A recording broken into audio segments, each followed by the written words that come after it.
Favourite serials இனி டிவிக்கு முன்பே சன் நெக்ஸ்ட் ஆப்ல ஜாலியா எல்லாருக்கும் முன்னாடியே பாருங்க. இப்பவே சன் நெக்ஸ்ட் ஆப்பை டவுன்லோட் பண்ணி சப்ஸ்கிரைப் பண்ணுங்க. அப்புறம் இவங்களை கண்டுபிடிச்சு 2 பேரும் கல்யாணம் பண்ணிட்டாங்க. ஆமா, திருட்டு கல்யாணம், அதுவும் கோயில்ல வச்சு யாருக்கும் தெரியாம. ஜோசியர்கிட்ட உண்மை சொல்ல வேண்டாமா? என்ன எதுக்கு முறைக்கிற? சுபத்ரா, பேசாம இரு. ஏங்க மோ, கொஞ்சம் பேசாம இரு. எங்க விருப்பம் யாரும் கேட்கல, எல்லாம் என் பையனோட விருப்பம். அதான் இப்ப 2 மருமகளுக்கும் ஒரே நேரத்துல தாலிய பிரிச்சு கோத்துடலான்னு இருக்கேன். அதுக்கும் ஒரு நல்ல நாள் குறிக்கிறதுக்கு தான் உங்களை வர சொன்னேன். சரிம்மா, பாத்துடலாம். உங்க மகனுங்க மருமகளுங்க ஜாதகத்தை கொடுங்க, நான் பார்த்து சொல்லிடுறேன். எங்க அதை எடுத்து கொடுங்க. இந்தாங்கய்யா, இது என்னோட 2வது புள்ள அர்ஜுன் மருமகளோட ஜாதகம். இது என் மூத்த புள்ள அபியோட ஜாதகம். சரிம்மா, உங்க மூத்த மருமக ஜாதகத்தையும் கொடுங்க.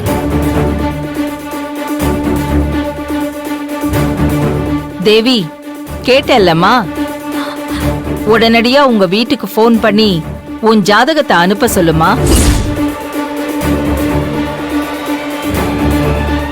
தேவி, அம்மா சொன்னதை கேட்டல்ல, வீட்டுக்கு போன் பண்ணி ஜாதகத்தை வாங்கு.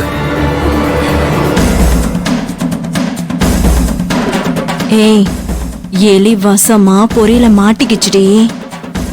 ஆமாமா, அம்மா யாரு அப்பா யாருன்னு இப்போ ஒவ்வொன்னா தெரியும். வசமா சிக்கணும். தேவி, என்னம்மா தயங்கி தயங்கி நிக்கிற? சத்யாவுக்கு தாலி பிரிச்சு கோக்கும் போது உன்னை அப்படியே விட்டுட்டா அது சரியா இருக்காதுல்ல. உனக்கும் அதே நேரத்துல தாலி பிரிச்சு கோத்தாதான் நல்லா இருக்கும்மா. நீ தாலி வாங்கி கட்டிக்கிட்ட நேரம் நல்ல நேரமோ கெட்ட நேரமோ, இப்ப சட்டு போட்டுன்னு ஜாதகத்தை வீட்டுல கேட்டு வாங்கி கொடு. அண்ணி எவ்வளவு பெருந்தன்மையா இருக்காங்க, உன் தோஷம் எல்லாம் கழியணும்ல. என்னம்மா பேசாம நிக்கிற? ஜோசியர் ஐயா ரொம்ப பிஸியானவர், கொஞ்ச நேரம் தான் இருப்பாரு, சீக்கிரமா கிளம்பிடுவாரு. லேட் பண்ணாத தேவி.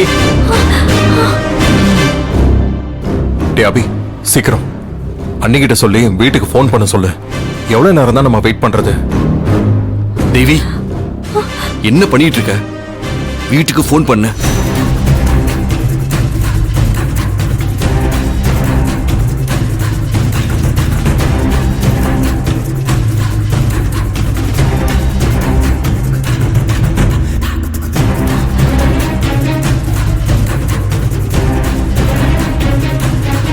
என்னாச்சுமா? சிக்னல் கிடைக்கல. நம்பர் சொல்லு, நானே பண்றேன்.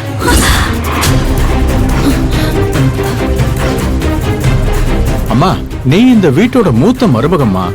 உன் ஜாதகத்தை முதல்ல பார்த்துட்டு அதுக்கப்புறம் இளைய மருமகளுக்கு பாக்குறதா முறை. உன் ஜாதகத்தை சீக்கிரம் கேட்டு வாங்குமா.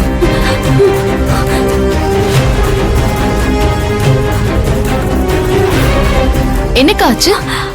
பதட்டப்படாதீங்க, ரிங் போகுதா? ஆமா சத்யா.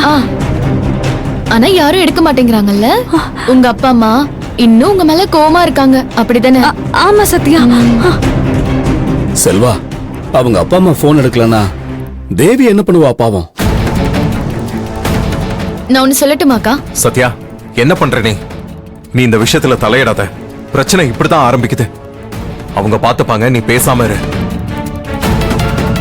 என்ன அர்ஜுன், எல்லாரும் பேசாம இருந்தா எப்படி? அப்ப தேவி அக்கா ஜாதகம் வேணுமா வேண்டாமா? ஏ, நீ வச்சிருக்கியா? வச்சிருந்தாலும் வச்சிருப்பா இவ, யாரு கண்டா? என்கிட்ட இல்லதான். ஆனா இப்பெல்லாம் ஜாதகம் எடுக்கிறது ஒன்னும் அவ்வளவு பெரிய கஷ்டமான விஷயம் கிடையாது. நீ என்ன சொல்ற?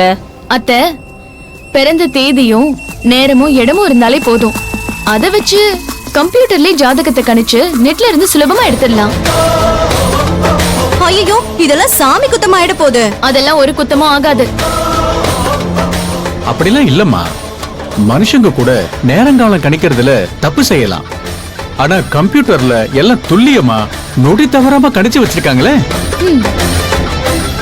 இப்பெல்லாம் கையில எழுதின ஜாதகத்தை யாருமா கொடுக்கறாங்க? எல்லாம் கம்ப்யூட்டர் கணிச்ச ஜாதகம் தான். தப்பு இல்லம்மா, நீங்க ஏற்பாடு பண்ணுங்க.